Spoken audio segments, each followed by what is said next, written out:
বন্ধুরা সবাই কেমন আছো? আশা করি ভালো আছো। আজকে তোমাদেরকে এমন একটা গল্প শোনাবো। সেটা হলো আমি যাকে ভালোবাসতাম সে আমাকে সরলতার সুযোগ নিয়ে আমার এমন ক্ষতি করলো, আমার টাকা পয়সা, আমার ইজ্জত সব কিছু নিয়ে নিল। এটা কোনো গল্প না, এটা একটা আমার বাস্তব জীবনের ঘটনা। আমি ভাবলাম যে না, আমার এই ঘটনাটা তোমাদের সাথে শেয়ার করি। তোমাদের সাথে যদি শেয়ার না করি তাহলে হয়তো কারোর না কারোর জীবনে এরকম ঘটনা ঘটতে পারে। যখন ঘটবে তখন তোমরা সতর্ক হয়ে থাকবা। একটা ছেলে আমাকে এত মন প্রাণ দিয়ে ভালোবাসতো যে মনে হচ্ছিল যে এক চোখে আমি আর এক চোখে তার পুরো দুনিয়াটা। কিন্তু আমি বিবাহিত ছিলাম, আমার একটা বাচ্চা ছিল, এবং ওই বাচ্চাটা সংসারটা নষ্ট করে, আমার স্বামীর সংসার, আমার বাচ্চার জীবন নষ্ট করে ওই ছেলে আমাকে বিয়ে করলো।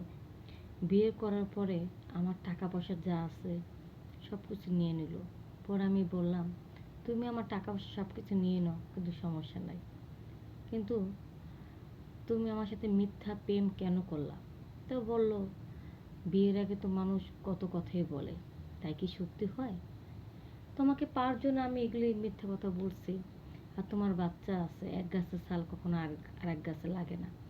তোমার বাচ্চা আমি কেন মেনে নেব? ঠিক আছে, আমি কেন তোমার বাচ্চাকে বসিয়ে বসিয়ে খাবো? তার রূপটা পুরো একেবারে চেঞ্জ।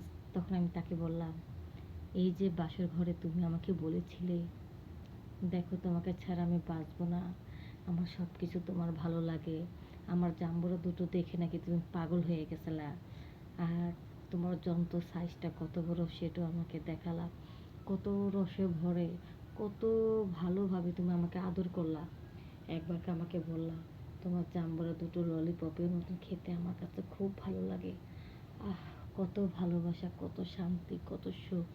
আর সেই সুখ, সেই শান্তি আজকে আমি নিঃস্ব হয়ে একা একা ঘুরি। এই স্বামী যখন আমার সন্তানকে দেখতে পারে না, সেই সন্তানটা আমি তার বাবার কাছে রেখে দিয়েছি।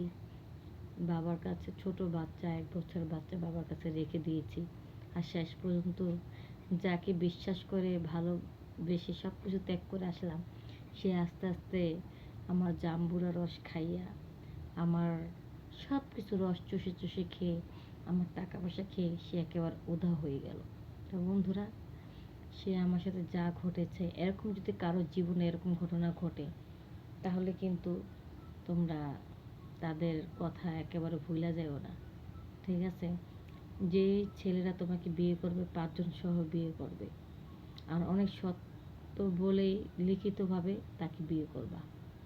দেখো, তার কথা মার্কেটিং করছি বললে সে আমাকে অনেক জায়গায় মারধর করছে। আমি অনেক জায়গায় তোমাদের দেখাচ্ছি। এখানে আমাকে অনেক মারধর করছে। আমি কাপড়টা খুলে দেখাচ্ছি, দেখো আমাকে। আরও এই যে পিছন দিয়া, এখান দিয়ে পিছন দিয়া, তারপর এই পেটের ভিতর আমাকে একটা লাথি মারছিল, পেটের মধ্যে আমাকে খুব জোরে একটা লাথি মারছে। আমার অনেক কষ্ট হয়েছে, এখনো পর্যন্ত আমার পেটে ব্যথা করে। তবে যাই হোক, আমার বাচ্চাটা বড় হয়ে গেছে, মা ছাড়া জীবনটা কষ্ট করতে করতে এসেছে। কিন্তু আমি যখন আমার স্বামীর কাছে গিয়েছিলাম, সে বলল, তুই আমাকে ছেড়ে, এত বছরের সংসার ছেড়ে বাচ্চাটার দিকে একবার ভাবলি না?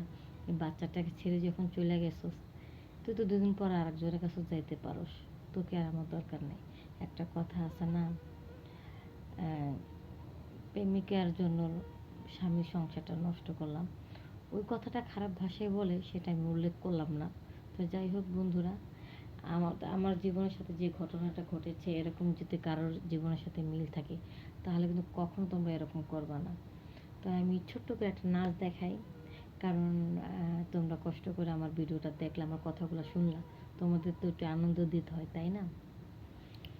ডাবের পানি, ডাবের পানি, কচি কচি এই ডাবের পানি, হায় খেলে পরে চলে যাবে সব চুলকানি, খেলে পরে চলে যাবে সব চুলকানি, মাথা ঠান্ডা করে ডাবের পানি, দিল ঠান্ডা করে ডাবের পানি, ডাবের পানি, ডাবের পানি, কচি কচি এই ডাবের পানি, হায় খেলে পরে চলে যাবে সব চুলকানি, খেলে পরে চলে যাবে সব চুলকানি।